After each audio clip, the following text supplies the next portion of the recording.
কুড়িগ্রামে BNP নেতার গোয়ালঘর থেকে drum ভর্তি পেট্রোল উদ্ধার, এলাকা জুড়ে চাঞ্চল্য।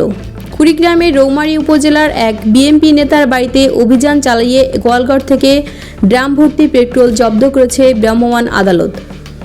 শুক্রবার বিকেলে গোপন সংবাদের ভিত্তিতে দাঁতভাঙ্গা ইউনিয়নের ৬ নং ওয়ার্ড বিএনপি সভাপতি আবু জাহান ও তার ছেলে এরশাদুল হকের বাড়িতে অভিযান চালানো হয়। এ সময় গোয়ালঘর ড্রামে মজুদ রাখা পেট্রোল ও তেল উদ্ধার করা হয়। অভিযোগ, এসব তেল বেশি দামে বিক্রি করা হচ্ছিল। অবৈধ মজুদ ও অতিরিক্ত দামে বিক্রিত অভিযোগে পেট্রোলিয়াম আইন অনুযায়ী ১০,০০০ টাকা জরিমানা করা হয়। অভিযুক্ত না থাকায় তার ভাই জরিমানা পরিশোধ করেন। তবে পরিবারের দাবি, মোটরসাইকেলের জন্য কিছু তেল সংরক্ষণ করা হয়েছিল, যদিও এ বিষয়ে তারা স্পষ্ট কোনো ব্যাখ্যা দিতে পারেননি।